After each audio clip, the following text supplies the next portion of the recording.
నమస్తే, welcome to hello doctor. ఈ రోజు హెలో డాక్టర్ లో పెళ్లై సంవత్సరాలు గడుస్తున్న సంతానలేమితో బాధపడుతున్నారా, కారణాలేంటి, దీనిని ఎలా పరిష్కరించుకోవాలి అనే వాటి గురించి మనకు వివరించడానికి 49 సంతాన సాఫల్యత అలాగే పరిశోధన కేంద్రం నుంచి డాక్టర్ మైత్రేయి గారు ఈ రోజు మనతో ఉన్నారు. సో వారితో మాట్లాడదాం, వారి సూచనలు సలహాలు తెలుసుకుందాం. Hello doctor. హలో అండి. ప్రెసెంట్ సినారియోలో చాలా మంది కపుల్స్ కూడా ఇట్లా సంతానలేమితో బాధపడుతూ చాలా కన్సల్టేషన్స్ కూడా జరుగుతున్నట్లు తెలుస్తోంది. సో అసలు కారణాలు ఏమంటారు మేడం? ఓకే, నార్మల్గా మనకి సంతానలేమి సమస్యకి కారణాలు అంటే ఆడవాళ్ళకి మగవాళ్ళకి అన్నట్టుగా చూస్తామండి. ఫస్ట్ మేజర్గా ఫీమేల్స్లో చూసుకుంటే కారణాలు అంటే ఇప్పుడు గర్భాశయంలో ఏమన్నా సమస్య ఉందా, లేకపోతే అండాశయంలో ఉందా, లేకపోతే ట్యూబ్స్లో ఉందా, ఈ 3లో ఎక్కడ ప్రాబ్లం ఉంది అన్నట్టుగా ఇవాల్యుయేషన్ అనేది చేస్తాము. నెక్స్ట్ మగవాళ్ళలో ఏంటి ప్రాబ్లము అంటే జస్ట్ ఫస్ట్ ఒక బేసిక్ సెమెన్ అనాలిసిస్ అనేది చేస్తే అక్కడ ఏమన్నా ఇబ్బంది ఉందా అనేది తెలుస్తుంది. ఇలా దాంట్లో ఏమన్నా ప్రాబ్లమ్స్ ఉంటే ఫర్దర్ ఇవాల్యుయేషన్ అనేది చేస్తాము. నెక్స్ట్ ఏంటి అంటే ఇప్పుడు 100 కపుల్స్ని చూసుకుంటే ఆల్మోస్ట్ ఒక 30%లో ఫీమేల్స్లో ఇష్యూ అనేది ఉంటుంది, ఇంకొక 30లో మేల్స్లో ప్రాబ్లం ఉంటుంది, ఒక 10%లో ఇద్దరిలో ఉంటుంది. రిమైనింగ్ ఏదైతే 20% ఉన్నారో వాళ్ళల్లో ఎవరిలో ఏ విధమైన సమస్య అనేది ఉండదు, బట్ స్టిల్ వాళ్ళకి ప్రెగ్నెన్సీ అనేది అందదు. వాళ్ళని అన్ఎక్స్ప్లెయిన్డ్ ఇన్ఫర్టిలిటీ అన్నట్టుగా ట్యాగ్ చేస్తామన్నమాట.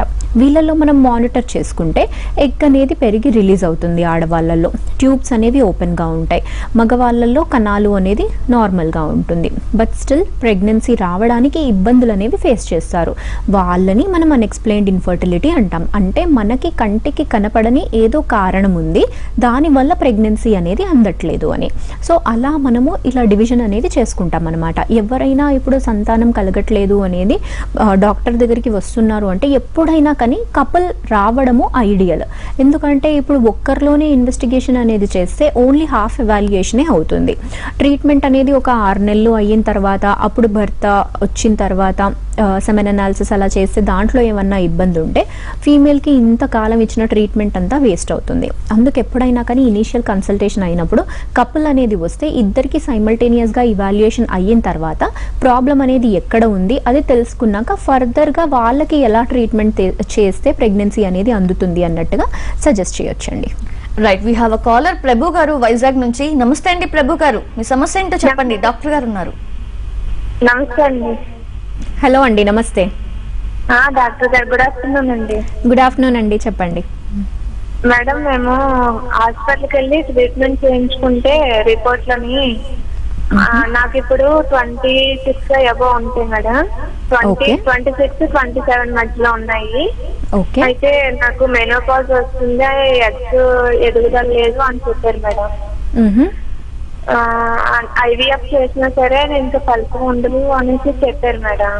ఓకే, ఇప్పుడు మరి అది ట్రీట్మెంట్ ఎలా అవుతుంది అనేసి అడుగుదామని చేశాను మేడం. ఓకే, మీ టెస్ట్ ఏదన్నా చేయించినప్పుడు ఏఎంహెచ్ అనే బ్లడ్ టెస్ట్ చేయించారా అండి? అంటే అంతగా చూడలేదు మేడం, రిపోర్ట్ గుర్తులేదు. ఓకే, మీ పీరియడ్స్ అంటే ఎంత పీరియడ్ లో వచ్చేస్తుంది? 30 డేస్కి వస్తుందా, ఇంకా తక్కువగా వస్తుందా? ఎక్కువ అంటే రెగ్యులర్ గానే వస్తాయి మేడం. 3 months 4 months అలా వస్తాయి మేడం. 3 months 4 months కి ఒక్కసారి డేట్ అలా వస్తుందా?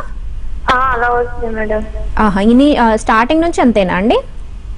స్టార్టింగ్ అయితే 15 days కి అలా అయిపోయింది మేడం. తర్వాత నుంచి అలా రెగ్యులర్ అయిపోయాయి. 2 months 3 months 4 months అలా అయింది madam.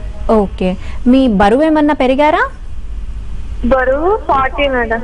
40. Okay, and thyroid, prolactin ఇవన్నీ చేయిస్తే ఏమన్నా బయట ఏమన్నా పడ్డాయా అండి? ఏమన్నా హార్మోనల్ ఇంబ్యాలెన్స్ ఉంది అన్నట్టు ఏమన్నా చెప్పారా?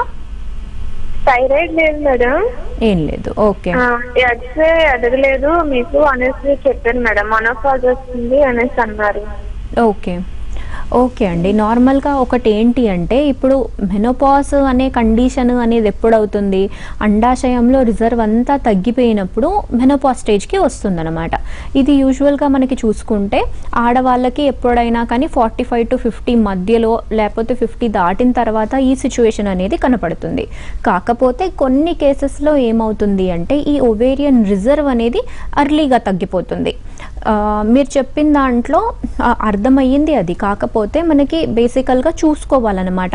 ఏఎంహెచ్ అనే బ్లడ్ టెస్ట్ ఒకటి చేసుకోవాలి. అండ్ 3D అల్ట్రాసౌండ్లో ఎగ్, మీరు చెప్పింది ఏంటి, ఎగ్ పెరగట్లేదు అనేది ఒక డిఫరెంట్ ఇష్యూ, ఎగ్స్ లేవు అనేది ఒక ఇష్యూ. ఎగ్స్ పెరగట్లేదు అంటేనేమో ఏదో ఒక విధంగా టాబ్లెటో ఇంజెక్షనో ఇచ్చి దాన్ని పెంచొచ్చు, అది not a problem.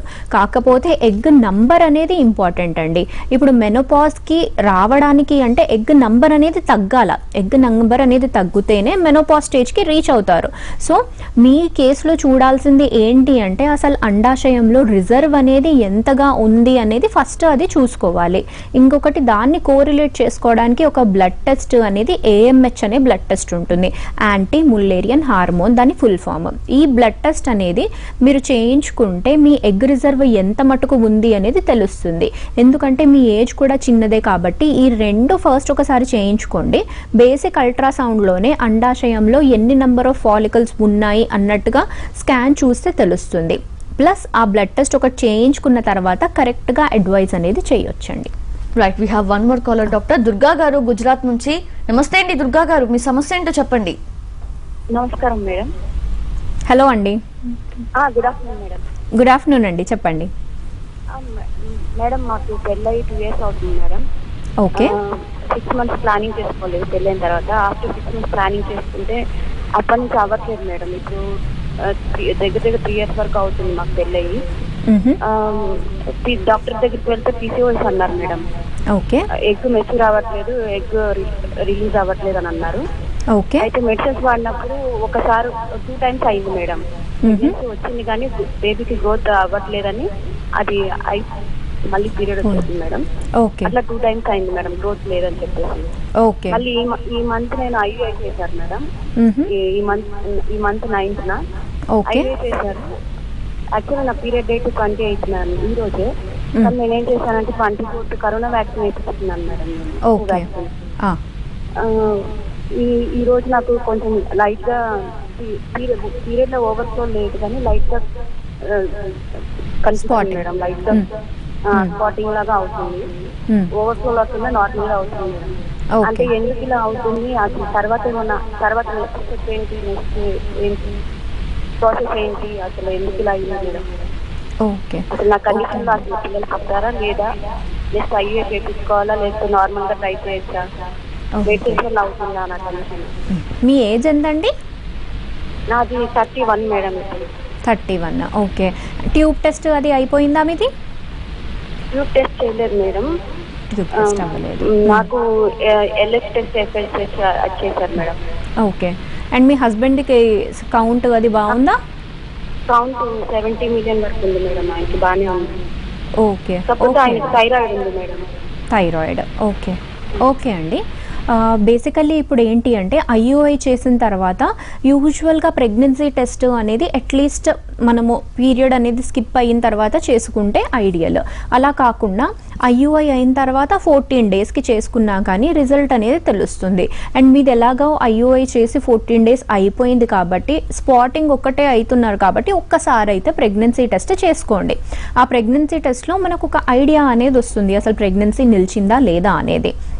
And more over ఇంకొకటి ఏంటి అంటే 31 years అయింది, ఇంతకుముందు ఇలా 2 abortions అయినాయి, ఇప్పుడు IUIకి వెళ్ళారు. వేరే ఫ్యాక్టర్స్ అయితే పెద్దగా ఏం కనిపించడం లేదు. ఓన్లీ ఒక్కటి చేయాల్సింది ఏంటి అంటే మీ ట్యూబల్ ఎవాల్యుయేషన్ అనేది చేసుకోవాలి. ఎందుకంటే ఇప్పుడు న్యాచురల్గా ట్రై చేయాలన్నా IUIకి వెళ్ళాలన్నా కానీ ట్యూబ్స్ అనేవి ఓపెన్ ఉండాలా. దేనికి అండాశయం నుంచి ఎగ్ రిలీజ్ అయిన తర్వాత ట్యూబ్ అనేది అది క్యాచ్ చేస్తుంది. ఇప్పుడు IUI చేసినప్పుడు ఏమవుతుంది, శాంపుల్ అనేది యూట్రస్ లోపల వరకు ఇంజెక్ట్ చేస్తారు. అక్కడి నుంచి ఆ స్పర్మ్ అనేది మళ్ళీ ట్యూబ్లోకి వెళ్ళి ఆ ఎగ్తోని కలవాలి. సో మనకి న్యాచురల్గా అయినా IUI అయినా ట్యూబ్ షుడ్ బి పేటెంట్, అంటే ఓపెన్ ఉండాలి. అందుకు మీరు ఒకసారి ట్యూబ్ టెస్ట్ అనేది చేయించుకోండి. అది ఎప్పుడు చేయించుకోవాలి అంటే డేట్ వచ్చింది అనుకోండి, ఈ రోజు డేట్ వస్తే అలా 1 అని కౌంట్ చేసుకోండి, ఆ రోజు day 1 అని. కౌంట్ చేసుకుంటూ పోయి 7th డే హెచ్ఎస్జీ అనే టెస్ట్ చేసుకోండి. ఈ హెచ్ఎస్జీలో మీ ట్యూబ్స్ ఓపెన్ ఉన్నాయా లేకపోతే ఎక్కడైనా బ్లాక్ ఉందా అనేది మనకి తెలుస్తుంది. అలా ఏ విధమైన బ్లాక్ ఏమీ లేదు అండ్ హస్బెండ్ కౌంట్ కూడా బాగానే ఉంది అంటున్నారు కాబట్టి మీ ఏజ్కి IUI అనేది ఈజీగా ఇంకో 2 సైకిల్స్ అనేది ట్రై చేసుకోవచ్చండి. ఒకటి బేసికల్లీ ఏంటి అంటే IUIలో ఒక్క సైకిల్కి సక్సెస్ రేట్ అనేది అరౌండ్ 15 to 20% ఉంటుంది. 100 మంది కపుల్స్కి చేస్తే అరౌండ్ 15 to 20 మందికి పాజిటివ్ అనేది వస్తుంది. కాబట్టి అంటే ఇనీషియల్గా ఒకటే సైకిల్లో పాజిటివ్ రాలేదు అనేది డిసప్పాయింట్ అవ్వకుండా సబ్సీక్వెంట్గా IUI ట్రై చేస్తే ఆ సక్సెస్ అనేది ఇంకా కొంచెం పెరుగుతుందండి. సో మీరు ఈ మంత్ ఒకవేళ డేట్ వచ్చేసింది అనుకోండి, ప్రెగ్నెన్సీ నిలవలేదు అంటే ఫస్ట్ వెళ్ళి ట్యూబ్స్ అనేది టెస్ట్ చేయించుకోండి. దాని తర్వాత మళ్ళీ మీరు IUIకి ప్రొసీడ్ అవ్వచ్చండి. Right, we have one more caller. Doctor Revathi గారు హైదరాబాద్ నుంచి. నమస్తే అండి రేవతి గారు, మీ ప్రాబ్లం ఏంటో చెప్పండి, డాక్టర్ గారు ఉన్నారు. Hello doctor, my name is Revathi. Hello అండి రేవతి గారు. My age was 28. ఓకే. నాకు త్రీ టైమ్స్ IUI అయిందండి, సక్సెస్ అవ్వలేదు. Okay. So next month IVF plan చేశారు డాక్టర్.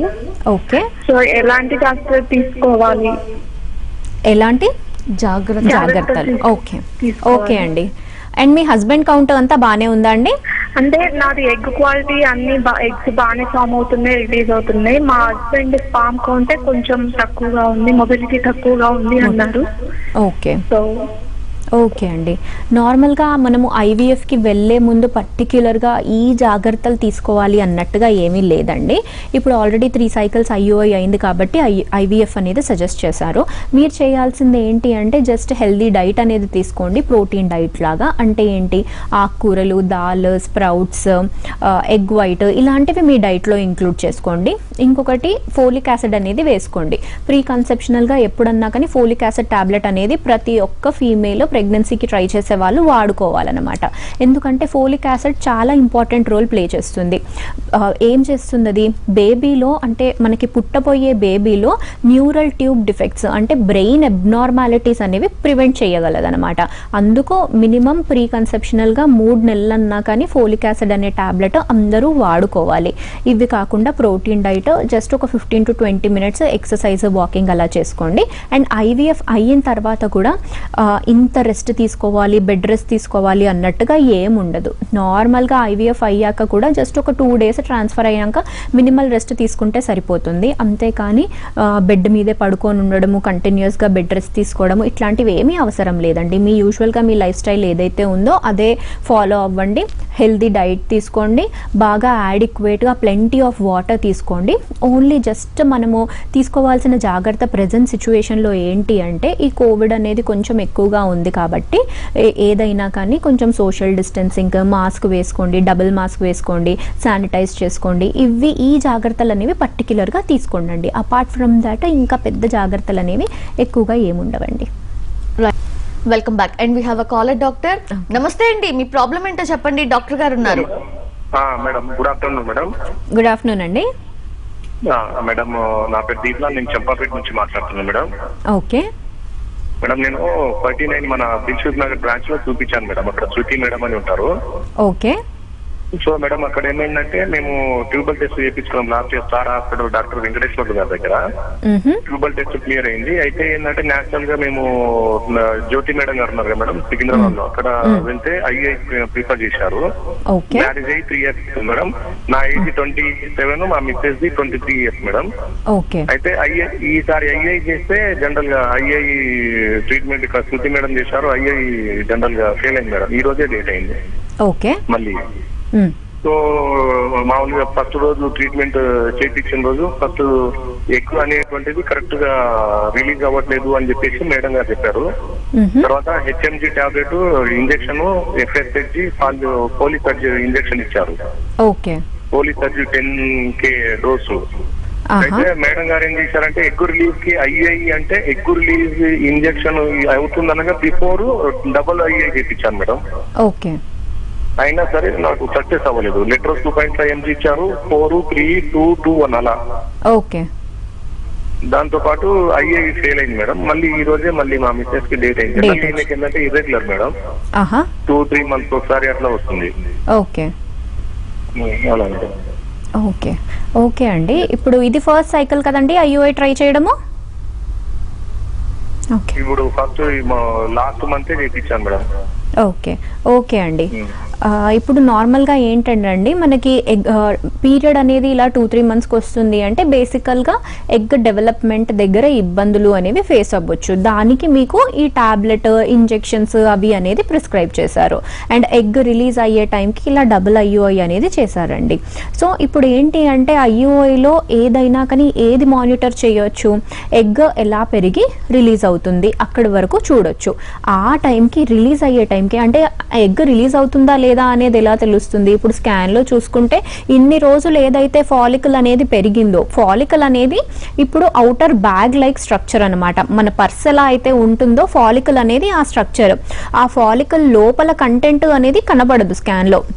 ఆ కంటెంట్ అనేది ఓన్లీ ఒక్కటే సిచ్యువేషన్లో కనిపిస్తుంది. అది ఎప్పుడంటే ఐవీఎఫ్లో ఎగ్ బయటికి తీసుకున్నప్పుడు ఆ లోపల కంటెంట్స్ కనపడతాయి. అదర్ దెన్ దట్ ఎప్పుడు మనకి లోపల కంటెంట్స్ అనేవి కనపడవు. ఈ స్కాన్స్లో మనం చూడగలిగేది ఆ ఫాలికల్ అనే స్ట్రక్చర్. ఇప్పుడు ఆ స్కాన్స్లో కూడా అది ఎలా డెవలప్ అవుతుంది అనేది చూస్తాం. ఇప్పుడు రిలీజ్ అవ్వడానికి ఇంజెక్షన్ ఇచ్చిన తర్వాత ఏమవుతుంది? ఇన్ కేస్ ఇది రిలీజ్ అయ్యింది అంటే ఇన్ని రోజులు ఉన్న ఫాలికల్ ఏదైతే ఉందో అది కొలాప్స్ అయిపోతుంది అనమాట. దట్ ఇండికేట్స్ ఎగ్ అనేది బయటకి రిలీజ్ అయ్యింది అని. సో ఆ టైంకి ఐయుఐ అనేది చేస్తారు. ఈ ఐయుఐ అనేది డబుల్ ఐయుఐ అనేది చేశారంటున్నారు కదా. ఓకే అండి, ఇప్పుడు ఎగ్ అనేది రిలీజ్ అయింది, ట్యూబ్స్ అనేవి ఓపెన్ ఉన్నాయి, కౌంట్ కూడా బాగానే ఉంది అన్నట్టుగా అన్నారు. ఈ 3 ఫ్యాక్టర్స్ కూడా బాగున్నప్పుడు ఈవెన్ అందరూ హెల్దీ కపుల్స్కి చూసినా కానీ ఐయుఐలో సక్సెస్ రేట్ అనేది ఇట్స్ అరౌండ్ 15-20% అండి. ఫెయిల్ అయ్యింది అని ఏమీ డిసప్పాయింట్ అవ్వద్దు. మీ ఏజ్ అనేది కూడా తక్కువగానే ఉంది. మీ వైఫ్ ఏజ్ అనేది 23 years అంటున్నారు కాబట్టి స్టిల్ ఇంకా మళ్ళీ ఇంకొక సైకిల్స్ ఆఫ్ అట్లీస్ట్ ఇంకొక 2-3 సైకిల్స్ ఆఫ్ ఐయుఐ అనేది మీరు ట్రై చేసుకోవచ్చండి. లేదు అలా కాదు మాకు బ్రేక్ కావాలి అంటే మధ్యలో ఒక 1-2 months బ్రేక్ తీసేసుకొని అయినా కానీ మళ్ళీ ఐయుఐ ట్రీట్మెంట్ అనేది రెజ్యూమ్ అవ్వచ్చండి. ఇంకొకటి ఏంటి అంటే పీరియడ్స్ అనేవి కొంచెం ఇర్రెగ్యులర్గా ఉన్నాయి అన్నారు కాబట్టి కొంచెం లైఫ్ స్టైల్ మోడిఫికేషన్, ఎక్సర్సైజ్ ఇలాంటివన్నీ కొంచెం చేయమనండి. డైట్ మోడిఫికేషన్ చేసుకుంటే ఆ పీరియడ్ కూడా కొంచెం రెగ్యులరైజ్ అవుతుందండి. దాంతో కూడా హెల్ప్ అవుతుందండి. Right, we have one more caller. Doctor Bharati గారు శ్రీకాకుళం నుంచి. నమస్తే అండి భారతి గారు, మీ సమస్య ఏంటో చెప్పండి. హలో హలో అండి. హలో హలో చెప్పండి. Okay. Hello, good afternoon madam. Good afternoon అండి. నా పేరు భారతి మేడం. మేము పెళ్ళయి 1 year తర్వాత హాస్పిటల్కి వెళ్ళాం మేడం. ఇలా PCOD ప్రాబ్లం ఉందని చెప్పారు. ఓకే. ఇంకా దానికోసం 3 months మెడిసిన్ యూజ్ చేయాలి అని చెప్పారు. 3 months మెడిసిన్ యూజ్ చేశాక ఓకే క్లియర్ అయ్యాయని చెప్పారు. తర్వాత 1 month మాత్రమే ప్రెగ్నెన్సీ కోసం మెడిసిన్ యూజ్ చేసి మళ్ళీ ఏమో ఎగ్ రిలీజ్ అయ్యే ఛాన్స్ ఉందని చెప్పి 2 months బ్రేక్ ఇచ్చి మళ్ళీ వెళ్ళేసరికి సిస్ట్లు మళ్ళీ ఫామ్ అయ్యాయి అన్నారు మేడం. ఇంకా సిస్ట్ల కోసం ప్రెగ్నెన్సీ కోసం మెడిసిన్ ఇచ్చారు. అయినా సరే మాకే డౌట్ వచ్చి ఎగ్ రిలీజ్ అవుతుందో లేదో స్కాన్ చేయించేసరికి ఎగ్ సైజ్ చిన్నగా ఉంది మేడం, పెరగట్లేదు. ఓకే. ఎగ్ సైజ్ వచ్చి 16.4 వరకు వచ్చింది మేడం. ఇంకా ప్రాబ్లం ఏంటి అనేది తెలియట్లేదు మేడం. ఓకే ఓకే అండి. అండ్ ఇది కాకుండా మీది ట్యూబ్ టెస్ట్ అయిందా అండి? భారతి గారు. ఓకే ఓకే అండి. ఇప్పుడు బేసికల్గా మీకు చూసుకుంటే ఏంటి అంటే మధ్యలో ఎగ్ డెవలప్మెంట్కి అనేది కొన్నాళ్ళు మెడికేషన్ అనేది వాడారు. అండ్ ఇంకా కొన్ని రోజులు ఏం చేశారు, పీరియడ్ అనేది రెగ్యులరైజ్ అవ్వడానికి అన్నట్టుగా మెడికేషన్ వాడారు. ఇప్పుడు ఈ 2 అనేవి 2 different థింగ్స్. పీరియడ్ అనేది రెగ్యులరైజ్ అవ్వడానికి అంటే జనరల్గా పిల్స్ వాడుకున్నా కానీ లేకపోతే 15th day నుంచి ఒక 1 week ప్రోజెస్ట్రాన్ టాబ్లెట్స్ వాడుకున్నా కానీ డేట్ అనేది వచ్చేస్తుంది. కాకపోతే పిల్లల కోసం ట్రై చేస్తున్నప్పుడు ఈ ప్రాసెస్ అనేది పెద్ద యూస్ఫుల్ అనేది ఉండదు. ఎందుకు అంటే జస్ట్ ఆ మెడికేషన్ అనేది వాడుకుంటే ఎగ్ అనేది పెరగడానికి అన్నట్టుగా మనం ఏం ఆగ్మెంట్ చేయడం లేదు. సో మీరు ఎప్పుడైతే పిల్లల కోసం ట్రై చేస్తున్నారో అప్పుడు ఎగ్ డెవలప్మెంట్కి అన్నట్టుగా మెడికేషన్ అనేది వాడాలి. అండ్ మీ స్కాన్లో ఆ ఎగ్ సైజు అనేది ఇంటర్మీడియట్గా ఉందండి. 15 అంటే ఇంకా పెరగాలి. మనకు పెరిగి రిలీజ్ అవ్వాలి అంటే అట్లీస్ట్ ఒక 18-20 mm అనేది వస్తేనే దానికి మెచ్యూర్ అయ్యి రిలీజ్ అయ్యే కెపాసిటీ అనేది వస్తుందన్నమాట. సో మీకు ఏదైతే మెడికేషన్ పెట్టారో ఇన్ కేస్ ఓన్లీ టాబ్లెట్తోనే ట్రై చేసి ఉంటే తర్వాత ఇంజెక్షన్ అనేది యాడ్ చేస్తారు. టాబ్లెట్తోని రాకపోతే నెక్స్ట్ ఇంజెక్షన్తోని ట్రై చేయాలి. ఇంజెక్షన్తో ట్రై చేసిన తర్వాత మళ్ళీ సేమ్ ఫాలిక్యులర్ స్టడీలో మీ ఎగ్ డెవలప్మెంట్ అనేది ట్రాక్ చేసుకొని మానిటర్ చేసుకోవాలి. ఆ ఫాలిక్యులర్ స్టడీలో ఈ ఇంజెక్షన్తోని మీకు వస్తుంది అంటే సేమ్ డోస్ ఆఫ్ ఇంజెక్షన్స్ మీరు నెక్స్ట్ ఫ్యూ మంత్స్ వరకు వాడుకోవచ్చండి.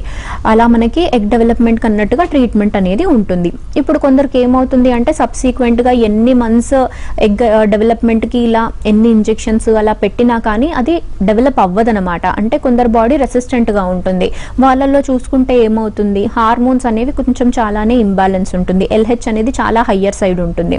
సో వీళ్ళల్లో ఎవరిలో అయితే ఓవ్యులేషన్ అనేది జరగట్లేదో అప్పుడు వాళ్ళల్లో లాప్రోస్కోపీ అనేది సజెస్ట్ చేస్తామన్నమాట.